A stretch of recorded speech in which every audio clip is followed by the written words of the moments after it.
جمال الوجود بذكر. Bismillahirrahmanirrahim.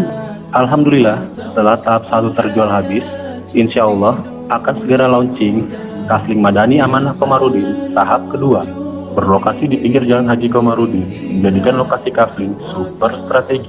الحياة بنور هدى وتطلب نفس له طاعة ويبلغ سعد إلى منتهى فؤاد شغوف إلى ربه أحب رضا. Memiliki tanah kafling siap bangun, syarat mudah, legalitas terjamin, dekat dengan pasar tradisional, dekat dengan pusat pendidikan, kampus Polinela, kampus Unila, Tiket Adila, dan sekolah Al-Kausar. Booking segera karena unit terbatas. Untuk informasi dan pemesanan, hubungi marketing kami. Amanah Properti Syariah, solusi tanpa riba. Bismillahirrahmanirrahim. Assalamualaikum warahmatullahi wabarakatuh. Selamat datang kembali di channel Mas Hendy. Semoga teman-teman dalam keadaan sehat dan Allah mudahkan dalam menggapai rizkinya. Ketika kita membahas masalah uang, harta, ataupun kekayaan, bukan berarti apa yang akan kita bahas nanti adalah akhir dari tujuan hidup kita.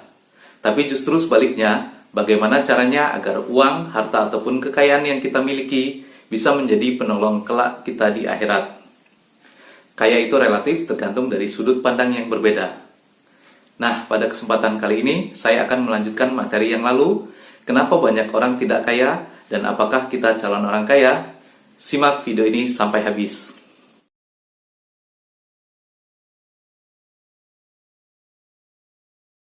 Kenapa banyak orang yang tidak kaya? Faktor pertama yang bisa menjelaskan kenapa banyak orang yang tidak kaya, yaitu adanya keyakinan yang salah tentang kekayaan itu sendiri, atau saling bertabrakan antara positif dan negatif.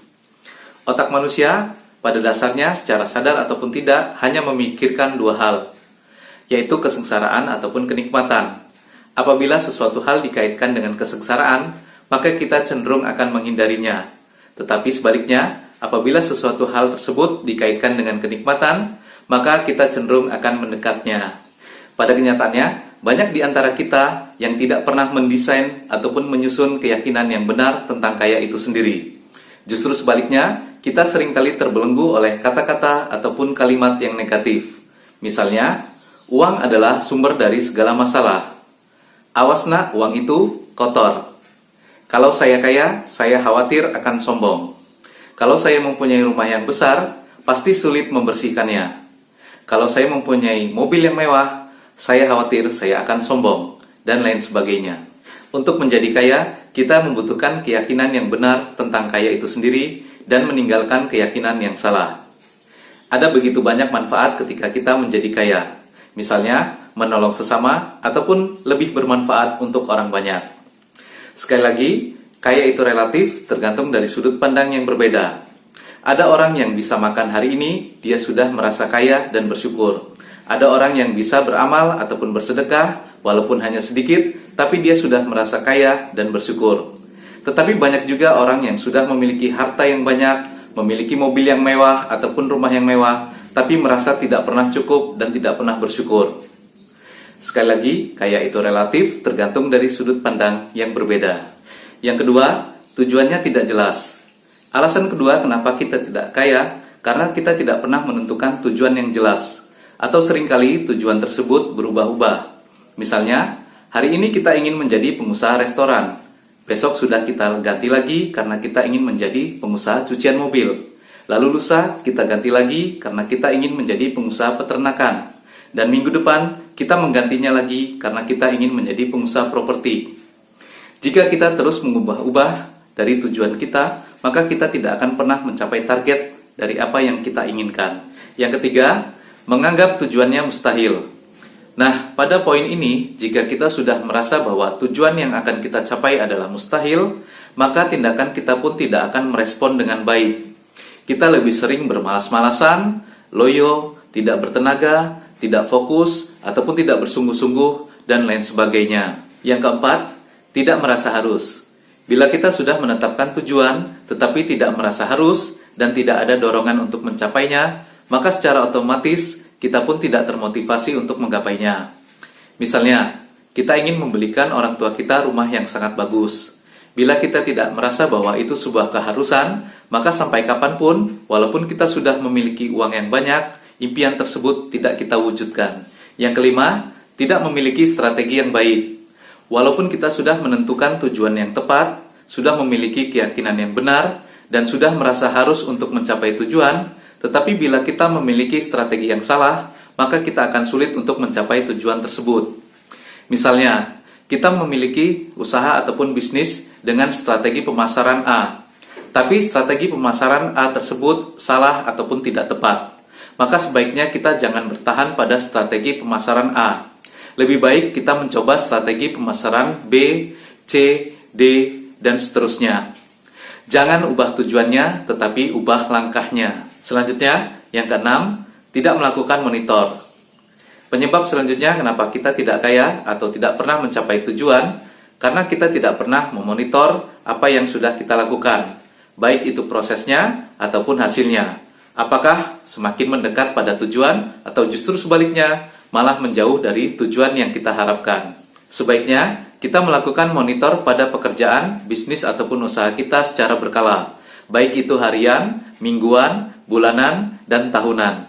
Tujuannya adalah agar kita bisa mengetahui ataupun mendeteksi secara dini kesalahan strategi bisnis ataupun usaha yang kita lakukan, sehingga kita bisa mengubah strategi tersebut dengan cepat, tanpa harus gagal dulu ataupun bangkrut terlebih dahulu.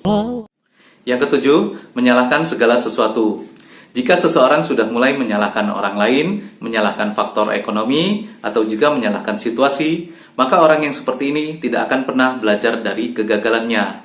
Dan jika tidak pernah belajar dari kegagalannya, maka dia adalah orang yang paling gagal sesungguhnya.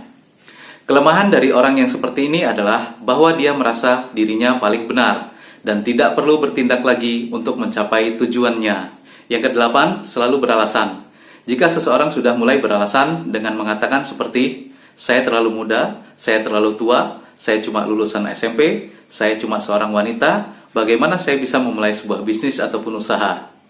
Maka orang yang seperti ini sama sekali tidak akan pernah bertindak. Dan jika tidak pernah ada tindakan, maka hasilnya pun tidak akan pernah ada. Yang kesembilan, melakukan pembenaran. Jika seseorang sudah terbiasa melakukan pembenaran untuk menutupi kelemahannya ataupun kemalasannya untuk berubah ke arah yang lebih baik dalam suatu keadaan tertentu, sehingga segala sesuatunya dianggap sudah wajar terjadi. Misalnya dengan mengatakan, wajar saja saya tidak berhasil ataupun tidak sukses, karena saya tidak mempunyai gelar. Sedangkan si A, si B, ataupun si C, wajar saja mereka berhasil karena mereka adalah lulusan luar negeri. Orang yang seperti ini seringkali menganggap ataupun mengizinkan orang lain untuk bisa lebih hebat daripada dirinya, tanpa sedikit pun terinspirasi untuk menjadi lebih baik atau menjadi hebat sama seperti dengan orang lain tersebut. Semua ungkapan yang ia lakukan tujuannya adalah untuk membenarkan dirinya sendiri, bahwa ia tidak pantas untuk mendapatkan sesuatu yang lebih baik.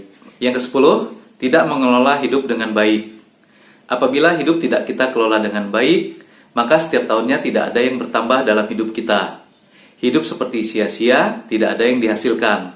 Layaknya sebuah bisnis ataupun usaha yang harus untung dalam setiap tahunnya, maka hidup kita pun harus seperti itu. Ada yang bertambah ataupun surplus, baik dari hasil usaha, ataupun kita bisa menambah aset properti untuk kita miliki. Yang ke-11, tidak punya mentor yang baik.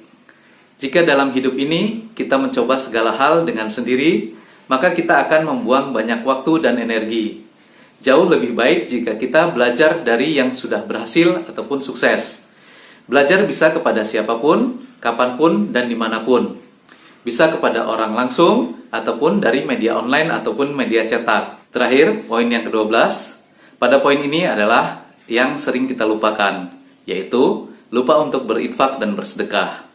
Berinfak dan bersedekah merupakan salah satu cara kita untuk bersyukur kepada Allah atas nikmat dan rezeki yang telah kita terima. Semakin kita banyak bersyukur, maka Allah akan menambah nikmatnya. Tidak ada orang yang menjadi miskin ataupun merasa kekurangan bagi orang-orang yang gemar berinfak dan bersedekah. Nah teman-teman, demikian yang dapat saya sampaikan. Terima kasih sudah menonton, semoga bermanfaat. Wassalamualaikum warahmatullahi wabarakatuh.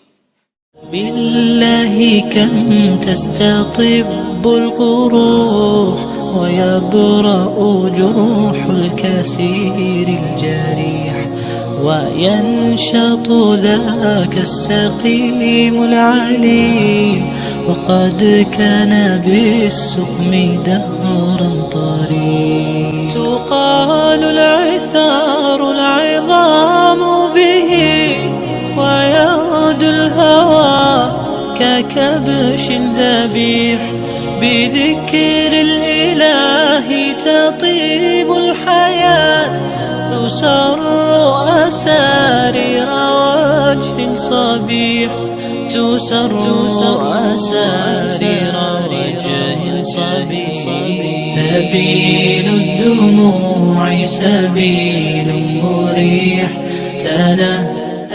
بالله كم تستطب القروح ويبرأ جروح الكسير الجريح وينشط ذاك السقيم العليل وقد كان بالسقم دهرا طريق